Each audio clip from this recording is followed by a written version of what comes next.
Hey guys, how you doing? My name's Llama and today I am bringing you episode 16 of the 7,000 gold before TBC No Mage challenge.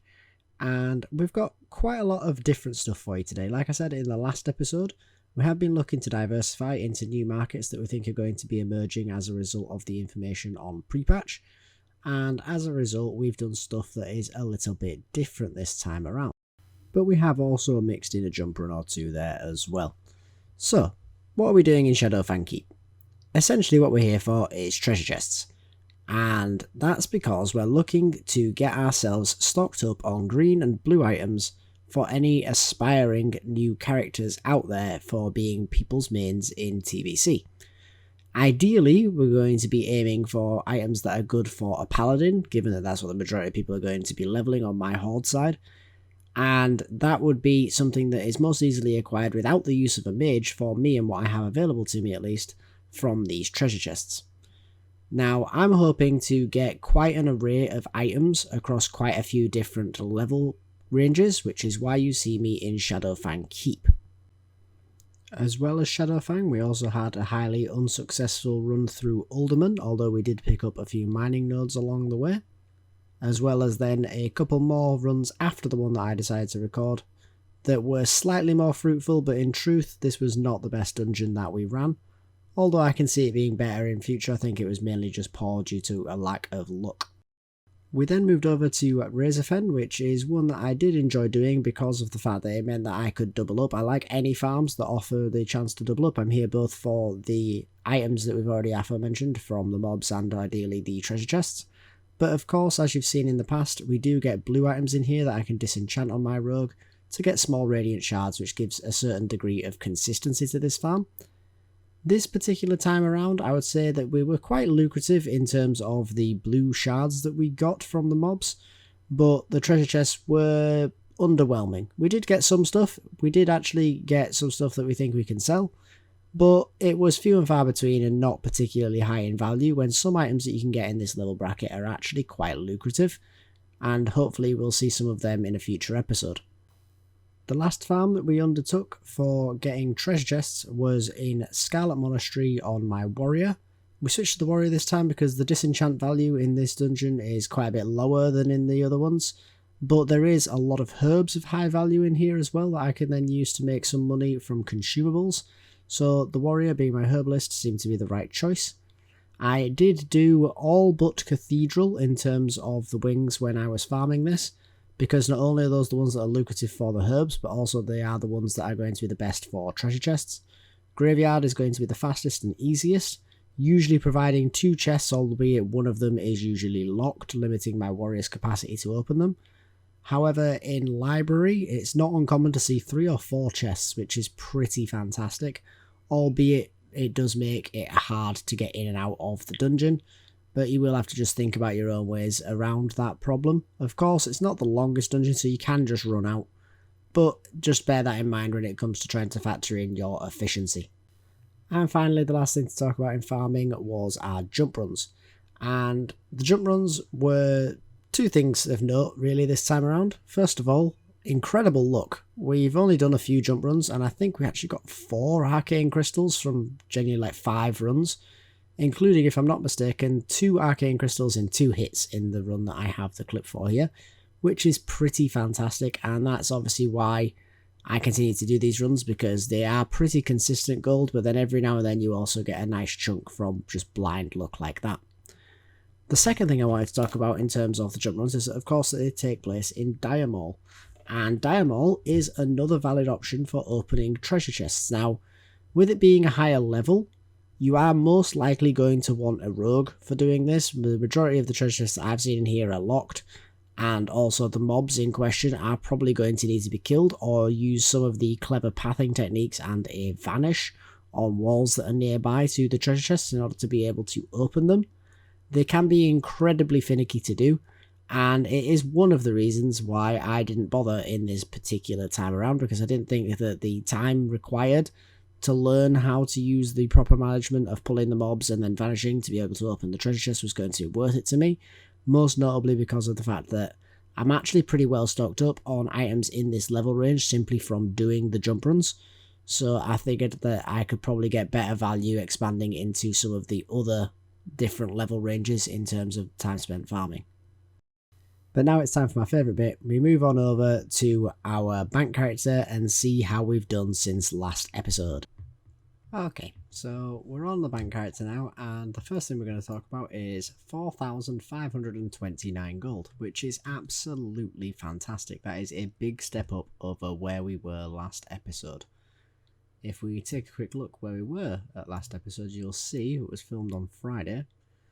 About 4,181, so we're up by about 350 gold in 3 days. Which is pretty decent, but we are going to have to keep that pace if we want to make it in time. It is starting to look a little bit dicey, but we're not giving up hope just yet. Now, if we take a look at our sales for the same period, you see we have sold another 556 items, so the news about pre-patch dropping didn't kill off all of the auction house as much as you might have thought. In fact, if I've got the clip somewhere, it'll be on screen for you now, of just how busy it actually was at World Buff drop time on my realm, which is quite a significant step up over where it was in the last few weeks. So if anything, people have been drawn back to the game as a result of this information. But anyway, that 556 items that we've sold has got us a total of 456 gold, which does mean that we're at a very low value per item. We have sold 4 arcane crystals in the last 3 days, which is pretty fantastic, as well as a blue sapphire that we got along the way. Then as we move down, you're looking at all the Dreamweave as usual. Shadowwave Pride Lord pauldrons that we actually got, I believe they were from a jump run. Not quite sure. A few other greens that we got, Overlord's Chestpiece of Strength and an Infiltrator Cap of the Wolf. These are ones that you obviously see me pick up in the farms that we're doing for the treasure chest that we're looking to expand into currently. Pretty good start, if I'm honest, that we got a few greens and we were able to sell them so fast. Small radiant shards we did pick up along the way. I said we probably weren't going to be doing this anymore, and the value has picked up, so I don't mind so much, but they were just got by coincidence as we were looking to get the treasure chests in RFK.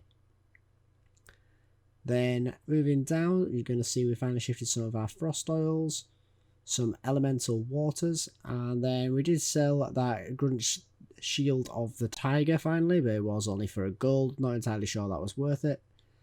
And then moving on down, you're now just going to see me scroll through what is essentially an awful lot of crafting reagents. But could have been an awful lot worse, especially when you look at how well we did in terms of the actual gold that we made. Obviously, you can tell by the amount of gold that was on there that this is almost all profit. There was very little reinvestment. As you can see, there's no big dips where we've reinvested in stock here. Just a few little tiny ones here and there. So almost all of those sales that we had were pure profit. Now, in our bag, we do have another arcane crystal. Beyond that, we're just looking mainly at Dreamweave, stuff that we usually have and are consumed in the form of shadow oils and free action potions. We haven't got all that much in our bag at the minute, which is pretty nice because it does mean that the majority of what we've got is on the auction house. And if we take a quick look at this, we'll resize it to make it a little bit easier for you guys who are watching on mobile devices. Well, so you can see we've actually got another 10 gold coming in already from thorium ores and elemental waters, of course picked up from doing jump runs. But moving on down the list from there, we see we finally got some of our black mage weave up on the auction house. This really was a pretty terrible one, if I'm honest with you, in terms of the investment that we made. Not been shifting too heavily. What have we done? We've sold 8 of them, and we've been making them for a while. You know, it's not a particularly great one, if I'm honest. True Faith gauntlets, True Faith gloves, spider belt, Shadowwave pants, Shadowwave robe.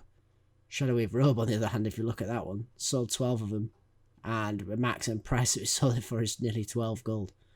Pretty fantastic. We got harnessing shadows from jump run as well, and unbridled leggings were also from jump run. We've had a lot of luck with jump runs. We've not even actually done that many, if I'm honest, since the last time you saw. We've just had an awful lot of luck with them. Necklaces. Pretty much any necklace that you get around that sort of mid-20s, early 30s mark is going to be worth decent money, simply because that's about the point when people are going to start getting necklaces. Or at least a lot of people. Obviously, they are available earlier than that, but they don't become more mainstream until around here. That's when people start worrying about them, same as helmets.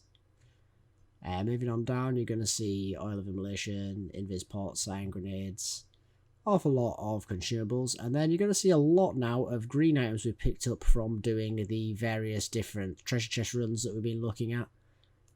So we have a recipe for two-handed weapon, Lesser Spirit, not really a very good one, but people are completionists, so they do go for these sorts of things. Seer's Robe, incredibly easy to get, but it's 69 silver, you know, it's not going to set the world alight, but it's decent, you know. You're gonna get things like that so frequently. Again, shoulder items not as quite as prestigious at this level as the helmets and necklaces we're on about, but still one of the less commonly acquired pieces, so they tend to sell a little bit better. And then, like always with the green items, you're looking for stuff that's got the good suffix, so of Fiery Wrath. Anyone leveling a Fire Mage, gonna want that. Then looking on down, it's now about matching your suffix to your armor type. So of course, male at level 28 is Warriors Paladins, who are going to want that strength and stamina. That's a pretty good combo to get. Similarly, leather with intellect, it has its uses. At this level, it's going to be both druids and shaman potentially. We've still got our enchant chest, Major Mana. And then moving on down, got a few more pieces. Nothing particularly noteworthy apart from the glorious leggings we've still got to sell. And as you can see, we've got an awful lot of value in these green items that we've acquired along the way, but without any of them really being particularly noteworthy in terms of the price they're going to be selling for. But I'm fine with having an awful lot of medium value items, especially since these medium value items are still well above the average auction value that we're selling, so if we can get some of these shifting, that would be quite nice. Got a Holy Bologna and an Arcanist Cookbook from Jump Runs as well, and the big one there, Hammer of the Northern Wind. I say big one, it's only 19 gold, I'm pretty sure we actually have higher value items as well. We've got an Arcane Crystal, that's more value than that. But nonetheless, only purple on there. Very happy to have got that, even if I'm being honest with you, don't really know where I got it. It's appeared in my bag, and I must not have been paying attention. In all honesty, it's as simple as that. It's come from somewhere. Hopefully I remember where, or I check the footage and notice, but if any of you guys see it in the footage, let me know down below so that I can try and isolate where I got that from. But that is about going to do it for that one today, guys. I do hope that you enjoyed the video. If you did, please do let me know down below and consider liking and subscribing to the channel. But for now, guys, thanks for watching, and I hope to see you in the next one. Later.